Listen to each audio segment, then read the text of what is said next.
गणानां त्वा गणपतिगं हवामहे कविं कवीनामुपमश्रवस्तमम् ज्येष्ठराजं ब्रह्मणस्पत आनः शृण्वन्नोतिभिः सीदसादनम् प्रणो देवी सरस्वती वाजेभिर्वाजिनीवती धीनामवित्रयवतु गणेशाय नमः सरस्वत्यै नमः श्रीगुरुभ्यो नमः हरिः ओम्।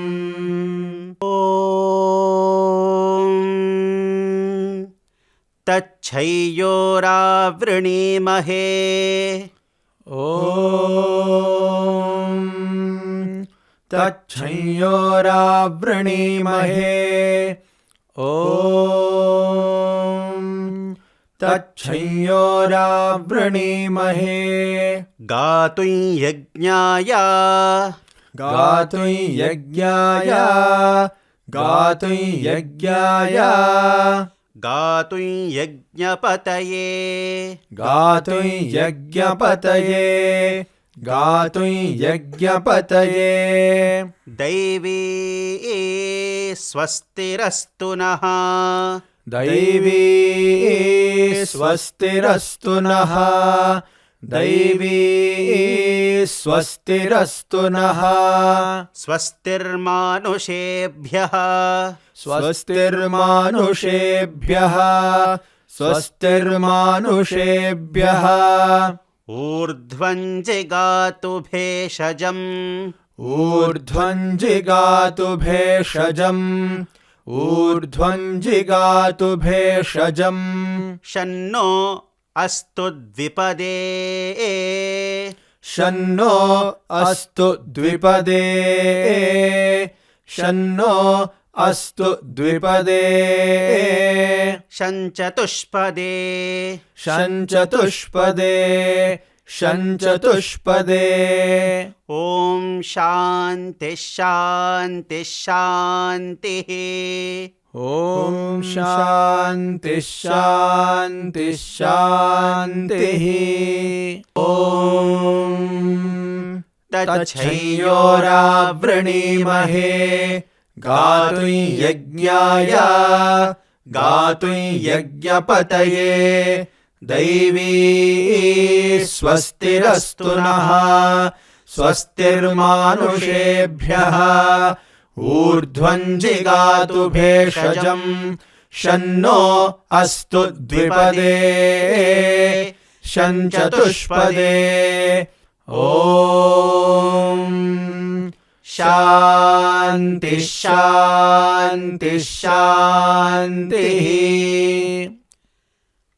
ॐ सहस्रशीर्षा पुरुषः ॐ सहस्रशीर्षा पुरुषः ॐ सहस्रशीर्षा पुरुषः सहस्राक्षः सहस्रपात् सहस्राक्षः सहस्रपात् सहस्राक्षः सहस्रपात् स भूमिं विश्वतो वृत्वा स भूमिं विश्वतो वृत्वा स भूमिं विश्वतो वृत्वा अत्यतिष्ठद्दशाङ्गुलम् अत्यतिष्ठद्दशाङ्गुलम् अत्यतिष्ठद्दशाङ्गुलम् पुरुष एवेदगुं सर्वम्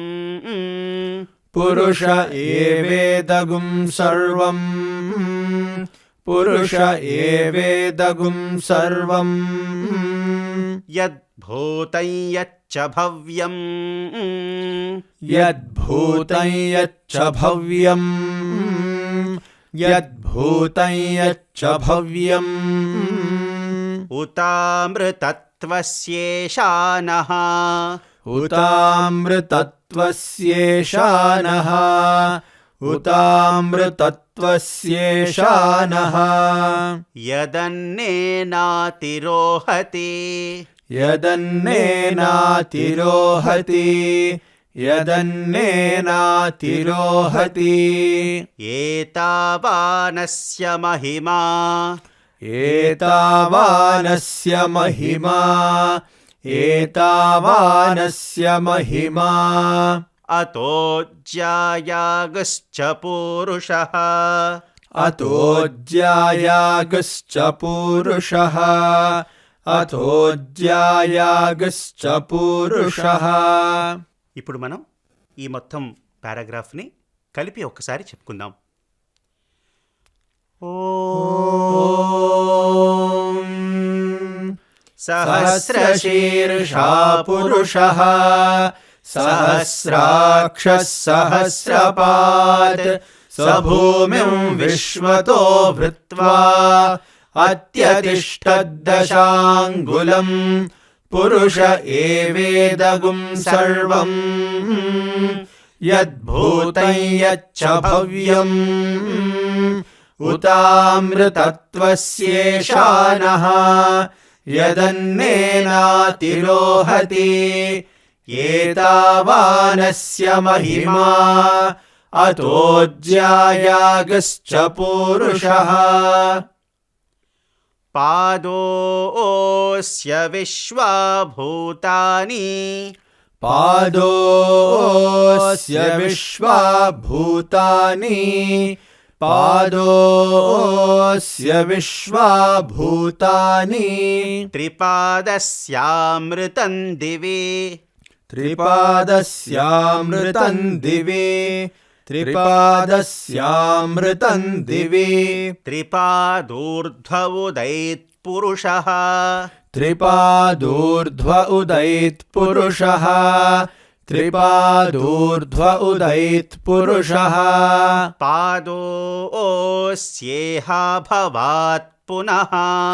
पादोऽस्येहा भवात् पुनः पादोऽस्येहा भवात् पुनः ततो विश्वं यक्रामत् ततो विश्वं यक्रामत् ततो विश्वं यक्रामत् शासनानशने अभि शासनानशने अभि शासनानशने अभि तस्माद्विराडजायत तस्माद्विराडजायत तस्माद्विराडजायत विराजो अधिपूरुषः विराजो अधिपूरुषः विराजो अधिपूरुषः स जातो अत्यरिच्यत स जातो अत्यरिच्यत स जातो अत्यरिच्यत पश्चाद्भूमिमथो पुरः पश्चाद्भूमिमथो पुरः पश्चाद्भूमिमथो पुरः మనం పాదోస్య విశ్వాభూతాని నుంచి ఇక్కడి వరకు కలిపి ఒకసారి చెప్పుకుందాం. पादोऽस्य विश्वाभूतानि त्रिपादस्यामृतं दिवि त्रिपादूर्ध्व उदैत्पुरुषः पादोऽस्येहा भवात् पुनः ततो विश्वं यक्रामत् शासनानशने अभि तस्माद्विराडजायत विराजो अधिपूरुषः स जातो अत्यरिच्यत पश्चाद्भूमिमथो पुरः यत्पुरुषेण हविषा यत्पुरुषेण हविषा यत्पुरुषेण हविषा देवा यज्ञमतन्वत देवा यज्ञमतन्वत देवा यज्ञमतन्वत वसन्तो अस्यासीदाज्यम् वसन्तो अस्यासीदाज्यम् वसन्तो अस्यासीदाज्यम् ग्रीष्म इद्मः शरद्धविः ग्रीष्म इद्मः शरद्धविः ग्रीष्म इद्मः शरद्धविः सप्तास्यासन् परिधयः सप्तास्यासन् परिधयः सप्तास्यासन् परिधयः त्रिसप्तसमिदः कृताः त्रिसप्तसमिधः कृताः त्रिसप्तसमिधः कृताः देवा यद्यज्ञं तन्वानाः देवा यद्यज्ञं तन्वानाः देवा यद्यज्ञं तन्वानाः अबध्नन् पुरुषं पशुम् अबध्नन् पुरुषं पशुम् अबध्नन् पुरुषं पशुम् तं यज्ञं बर्हिषि प्रोक्षन् तं यज्ञं बर्हिषि प्रोक्षन् तं यज्ञं बर्हिषि प्रोक्षन् पुरुषं जातमग्रतः पुरुषं जातमग्रतः पुरुषं जातमग्रतः तत्पुरुषेण हविषा देवा यज्ञमतन्वता वसन्तो अस्यासीदाज्यम् ग्रीष्म इद्मः शरद्धविः सप्तास्यासन् परिधयः त्रिसप्तसमिदः कृताः देवा यद्यज्ञं तन्वानाः अबध्नन् पुरुषं पशुम् तं यज्ञं बर्हिषि प्रोक्षन् पुरुषं जातमग्रतः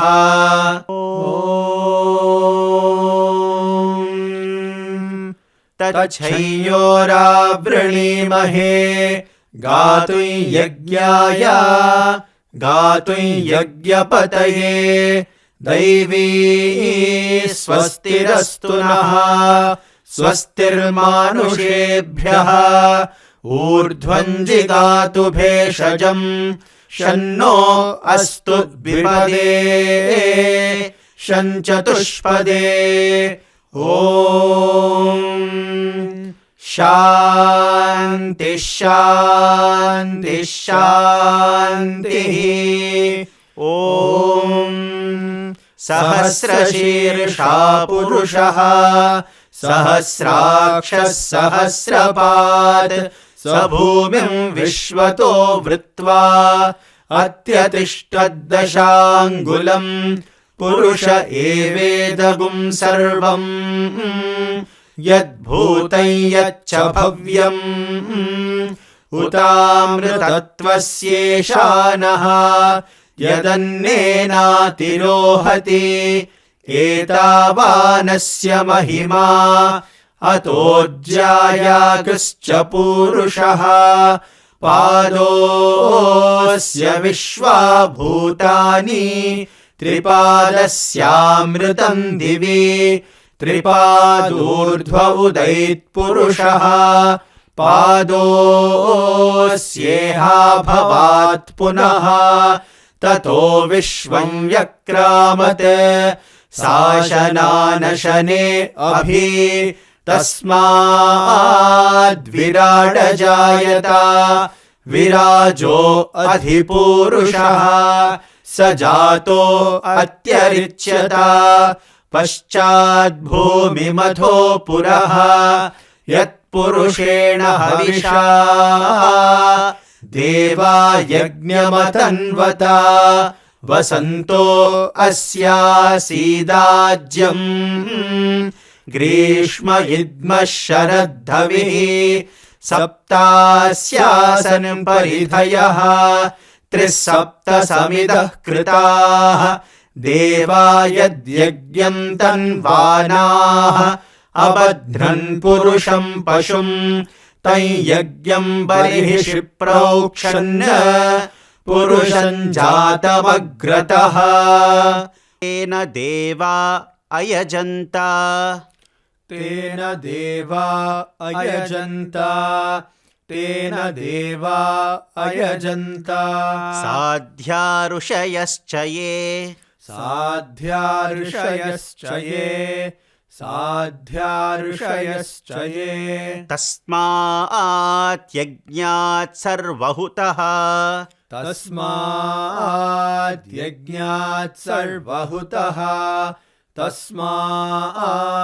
यज्ञात् सर्वहुतः संभृतं पृषदाज्यं संभृतं पृषदाज्यं पशुगुस्तागुश्चक्रे वायव्यान्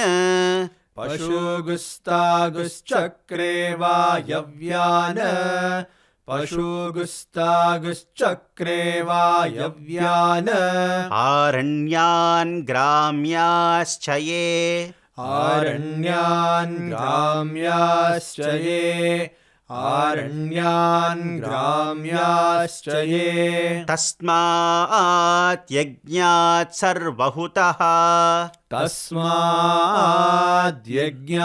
सर्वहुतः तस्मात् यज्ञात् सर्वहुतः ऋचः सामानि जज्ञिरे ऋचः सामानि जज्ञिरे छन्दागुंसि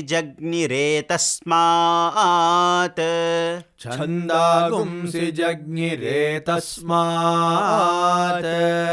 छन्दागुंसि जज्ञिरे तस्मात्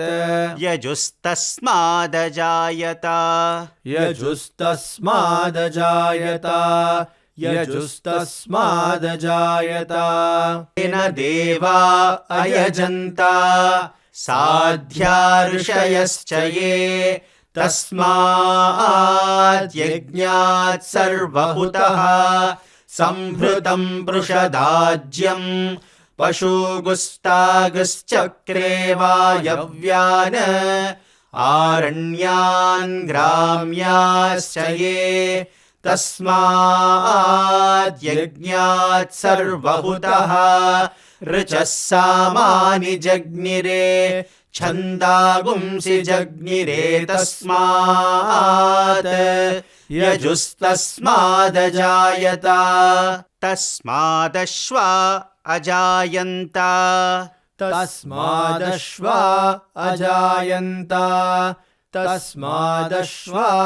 अजायन्त एके चोभयादतः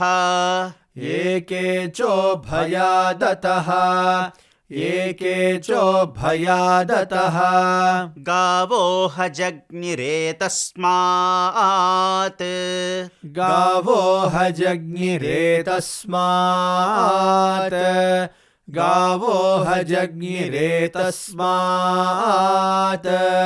तस्मात्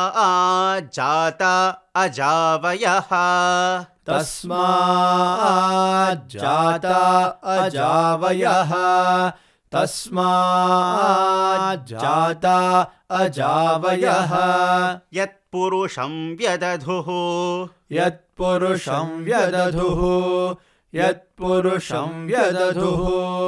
कथिथा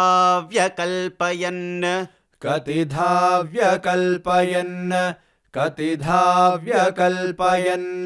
मुखं किमस्य कौ बाहु काहूरूपादावुच्येते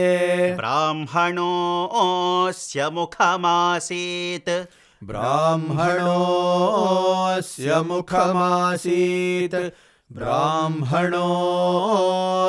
मुखमासीत् बाहुराजन्यः कृतः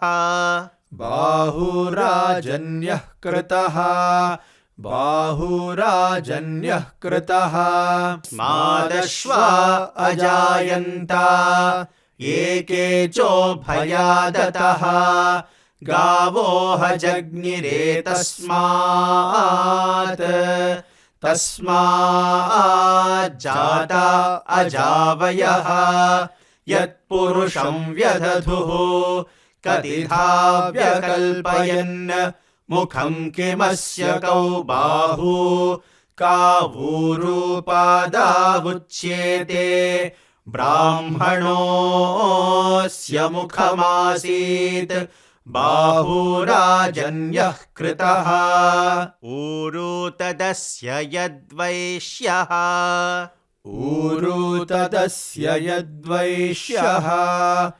ऊरू तदस्य यद्वैश्यः पद्भ्यागुं शूद्रो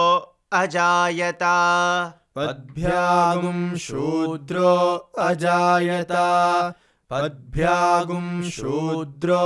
अजायत चन्द्रमा मनसो जातः चन्द्रमा मनसो जातः चन्द्रमा मनसो जातः चक्षुः सूर्यो अजायत चक्षुः सूर्यो अजायत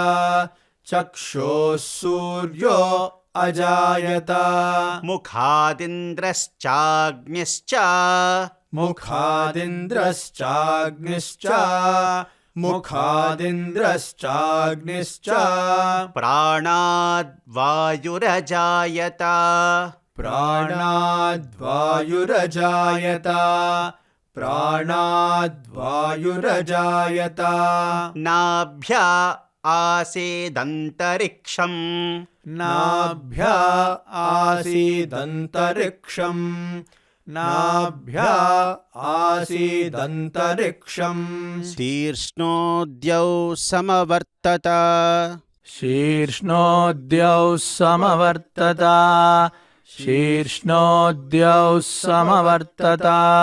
पद्भ्यां भूमिर्दिशश्रोत्रात् पद्भ्यां भूमिर्दिशश्रोत्रात्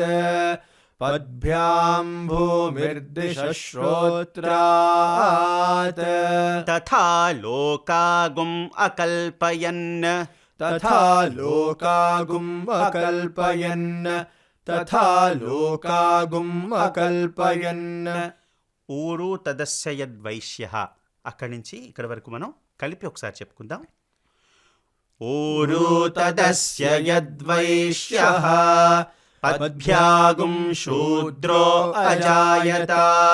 చంద్రమా మనసో జాతః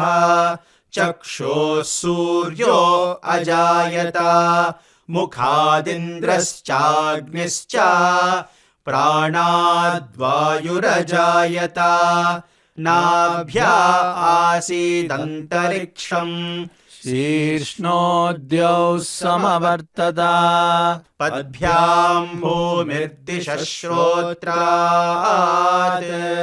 तथा लोकागुम् अकल्पयन् ॐ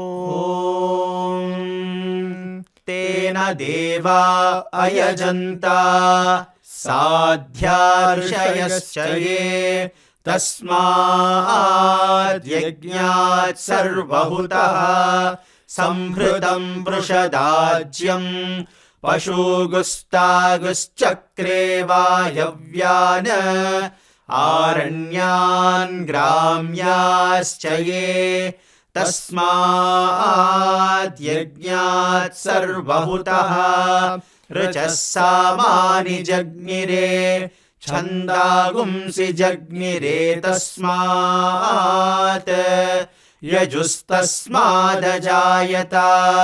तस्मादश्वा अजायन्त एके चोभयादतः गावो जज्ञिरे तस्मात् तस्माज्जाता अजावयः यत्पुरुषं व्यदधुः कतिधा व्यकल्पयन् मुखं किमस्य कौ बाहू कावूरूपादावुच्येते ब्राह्मणोऽस्य मुखमासीत् बाहुराजन्यः कृतः ऊरू तदस्य यद्वैश्यः अद्भ्यागुं शूद्रो अजायत चन्द्रमा मनसो जातः चक्षुः सूर्यो अजायत मुखादिन्द्रश्चाग्निश्च प्राणाद्वायुरजायत नाभ्या आसीदन्तरिक्षम् शीर्ष्णोद्यौ समवर्तत अद्भ्याम् भूमिर्दिशः श्रोत्रात् तथा लोकागुम् अकल्पयन् वेदाहमेतं पुरुषं महान्तम् वेदाहमेतं पुरुषं महान्तम् वेदाहमेतं पुरुषं महान्तम् आदित्यवर्णं तमसस्तु पारे आदित्यवर्णं तमसस्तु पारे आदित्यवर्णं तमसस्तु पारे सर्वाणि रूपाणि विचित्य धीरः सर्वाणि रूपाणि विचित्य धीरः सर्वाणि रूपाणि विचित्य धीरः नामानि कृत्वाभिवदन् यदास्ते नामानि कृत्वाभिवदन् यदास्ते नामानि कृत्वाभिवदन् यदास्ते धाता पुरस्ताद्यमुदा जहारा धाता पुरस्ताद्यमुदा जहारा धाता पुरस्ताद्यमुदा जहारा शक्रः प्रविद्वान् प्रदिशश्च तस्रः शक्रः प्रविद्वान् प्रदिशश्च तस्रः शक्रः प्रविद्वान् प्रदिशश्च तस्रः तमेवं विद्वानमृत इह भवति तमेवं विद्वानमृत इह भवति तमेवं विद्वानमृत इह भवति नान्यः पन्था अयनाय विद्यते नान्यः पन्था अयनाय विद्यते नान्यः पन्था अयनाय विद्यते यज्ञेन यज्ञमयजन्त देवाः यज्ञेन यज्ञमयजन्त देवाः यज्ञेन यज्ञमयजन्त देवाः तानि धर्माणि प्रथमान्यासन् तानि धर्माणि प्रथमान्यासन् तानि धर्माणि प्रथमान्यासन् ते हनाकं महिमानः सचन्ते ते हनाकं महिमानः सचन्ते ते हनाकं महिमानः सचन्ते यत्र पूर्वे साध्याः सन्ति देवाः यत्र पूर्वे साध्याः सन्ति देवाः यत्र पूर्वे साध्याः सन्ति देवाः ॐ वेदाहमेतं पुरुषं महान्तम् आदित्यवर्णं तमसस्तु पारे सर्वाणि रूपाणि विचित्य धीरः नामानि कृत्वाभिवदन् यदास्ते धाता पुरस्ताद्यमुदा जहारा शक्रः प्रविद्वान् प्रदिशश्च तस्रः तमेवं विद्वानमृत इह भवति नान्यः पन्था अयनाय विद्यते यज्ञेन यज्ञमयजन्त देवाः तानि धर्माणि प्रथमान्यासन् ते हनाकं महिमानः सचन्ते यत्र पूर्वे साध्याः सन्ति देवाः अद्भ्यः सम्भूतः पृथिव्यै रसाच्च अद्भ्यः सम्भूतः पृथिव्यै रसाच्च अद्भ्यः सम्भूतः पृथिव्यैरसाच्च विश्वकर्मणः समवर्तताधि विश्वकर्मणः समवर्तताधि विश्वकर्मणः समवर्तताधि तस्य त्वष्टा विददद्रूपमेति तस्य त्वष्टा विददद्रूपमेति तस्य त्वष्टा विददद्रूपमेति तत्पुरुषस्य विश्वमाजानमग्रे तत्पुरुषस्य विश्वमाजानमग्रे तत्पुरुषस्य विश्वमाजानमग्रे वेदाहमेतं पुरुषं महान्तम् वेदाहमेतं पुरुषं महान्तम् वेदाहमेतं पुरुषं महान्तम् आदित्यवर्णं तमसः परस्तात् आदित्यवर्णं तमसः परस्तात् आदित्यवर्णं तमसः परस्तात् तमेवं विद्वानमृत इह भवति तमेवं विद्वानमृत इह भवति तमेवं विद्वानमृत इह भवति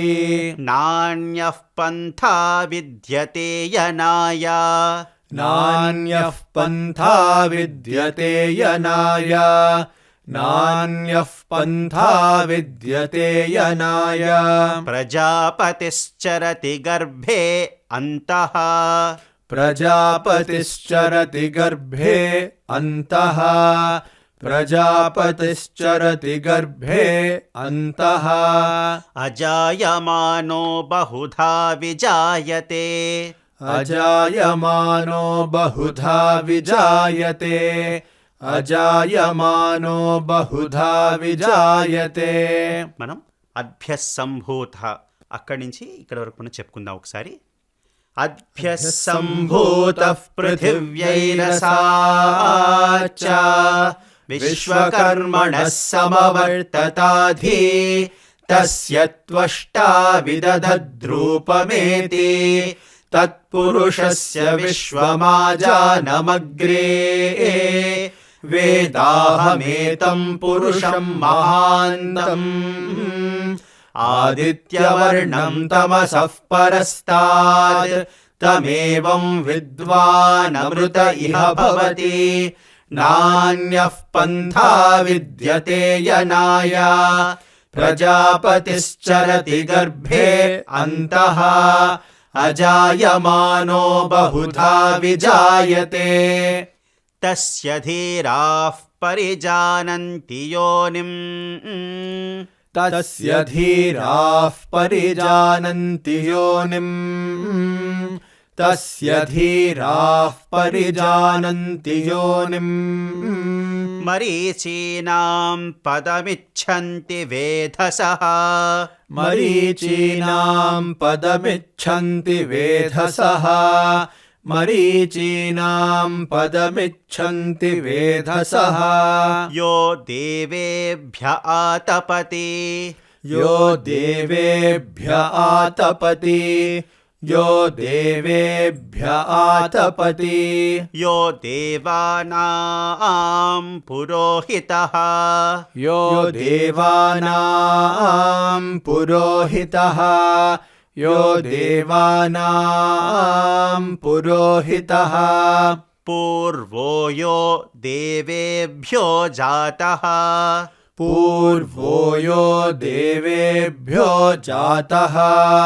पूर्वो यो देवेभ्यो जातः नमो रुचाय ब्राह्मये नमो रुचाय ब्राह्मये नमो रुचाय ब्राह्मये ऋचं ब्राह्मं जनयन्तः ऋचं ब्राह्मं जनयन्तः ऋचं ब्राह्मं जनयन्तः देवा अग्रे तदब्रुवन् देवा अग्रे तदब्रुवन् देवा अग्रे तदब्रुवन् यस्त्वैवं ब्राह्मणो विद्यात् यस्त्वैवं ब्राह्मणो विद्यात् यस्त्वैवं ब्राह्मणो विद्यात् तस्य देवा असन्वशे तस्य देवा असन्वशे तस्य देवा असन्वशे ह्रीश्च ते लक्ष्मीश्च पत्न्यौ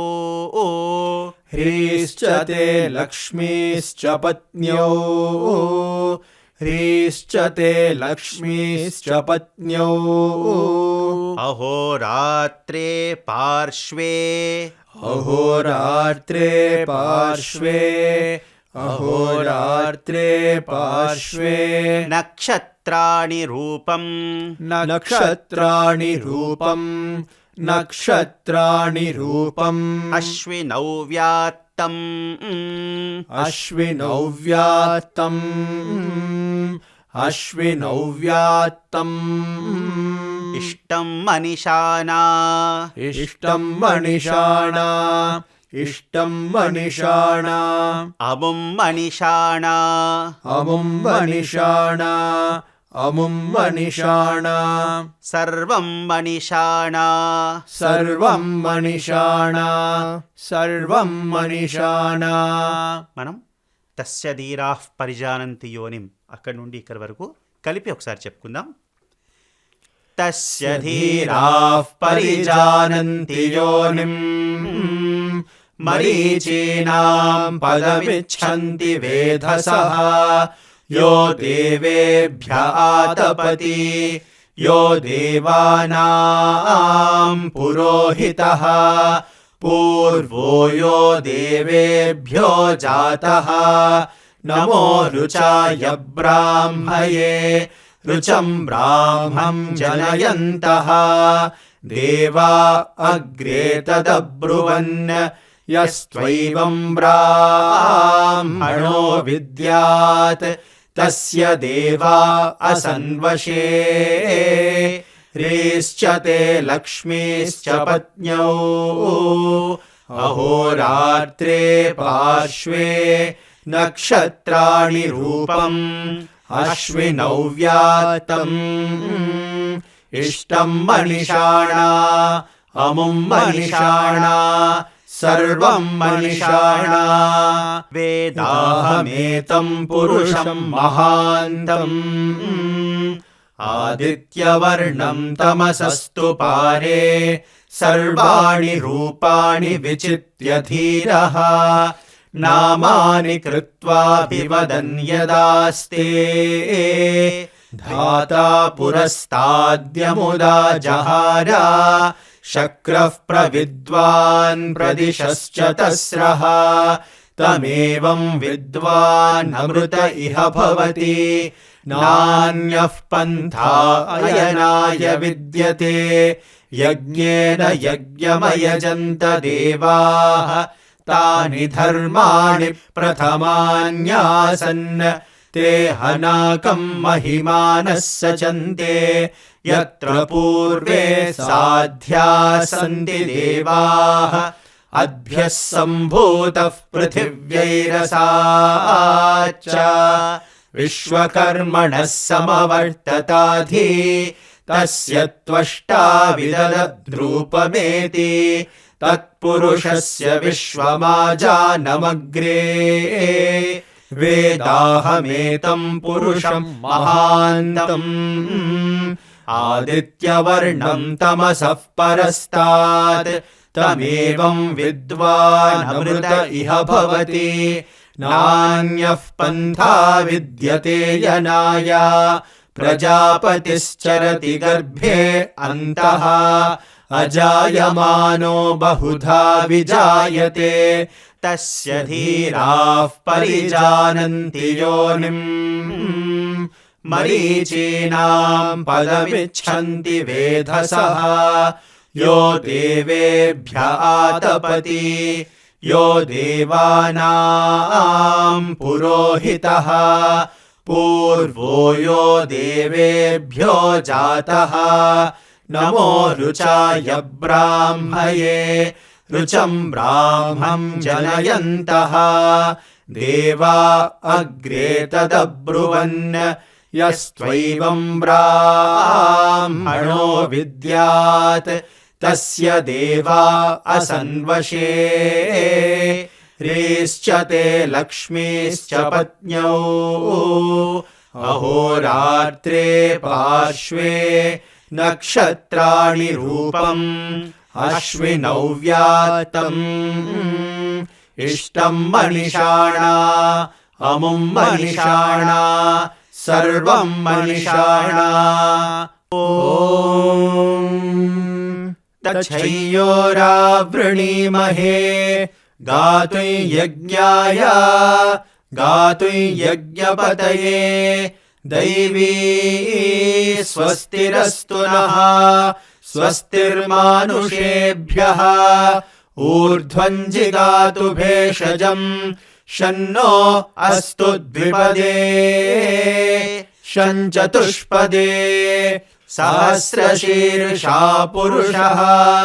सहस्राक्षः सहस्रपात् स भूमिं विश्वतो वृत्वा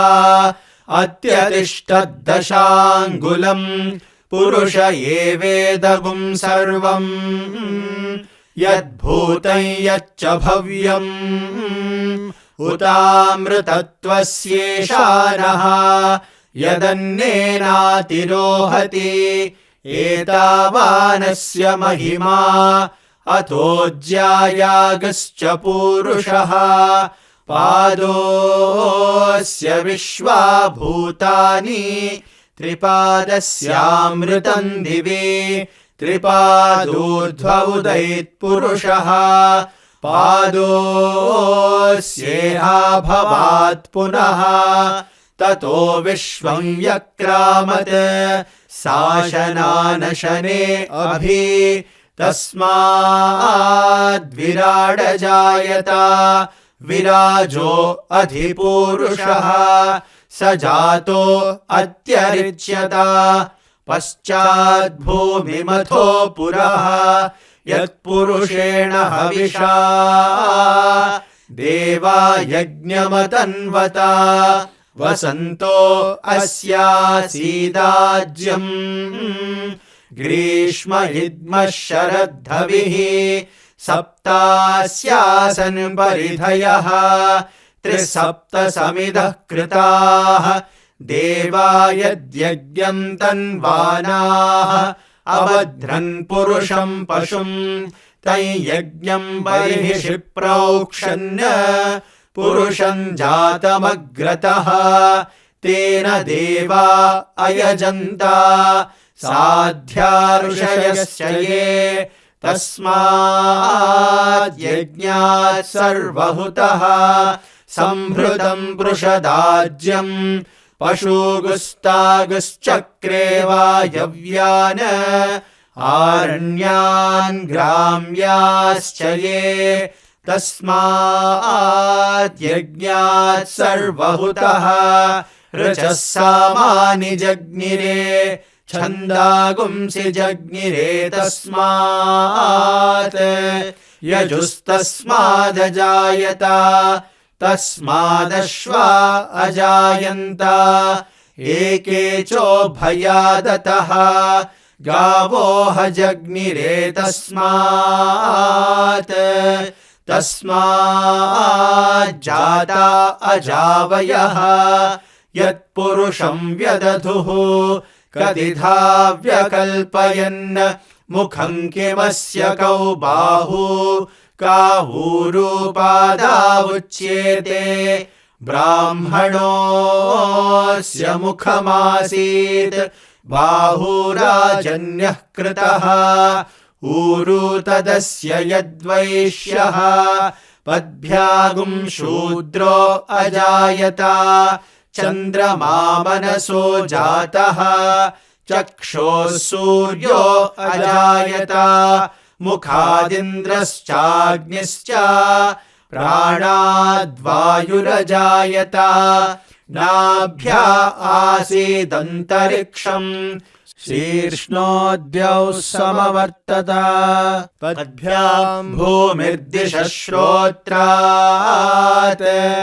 तथा लोकागुम् अकल्पयन् वेदाहमेतम् पुरुषम् महान्तम् आदित्यवर्णम् तमसस्तु पारे सर्वाणि रूपाणि विचित्य धीरः नामानि कृत्वाभिवदन् यदास्ते धाता पुरस्ताद्यमुदा जहार शक्रः प्रविद्वान् प्रदिशश्चतस्रः तमेवम् विद्वानमृत इह भवति नान्यः पन्था अयनाय विद्यते यज्ञेन यज्ञमयजन्त देवाः तानि धर्माणि प्रथमान्यासन् ते हनाकम् महिमानः सजन्ते यत्र पूर्वे साध्याः सन्ति देवाः अद्भ्यः सम्भूतः पृथिव्यैरसाच्च विश्वकर्मणः समवर्तताधि तस्य त्वष्टा विदधद्रूपमेति तत्पुरुषस्य विश्वमाजानमग्रे वेदाहमेतम् पुरुषम् महान्तम् आदित्यवर्णम् तमसः परस्तात् तमेवम् विद्वानमृत इह भवति नान्यः पन्था विद्यते यनाय प्रजापतिश्चरति गर्भे अन्तः अजायमानो बहुधा विजायते तस्य धीराः परिजानन्ति योनिम् मरीचीनाम् पदमिच्छन्ति वेधसः यो देवेभ्य आतपति यो देवानाम् पुरोहितः पूर्वो यो देवेभ्यो जातः नमो रुचाय ब्राह्मये रुचम् ब्राह्मम् जनयन्तः देवा अग्रे तदब्रुवन् यस्त्वैवम् ब्राह्मणो विद्यात् तस्य देवा असन्वशे ह्रीश्च ते लक्ष्मीश्च पत्न्यौ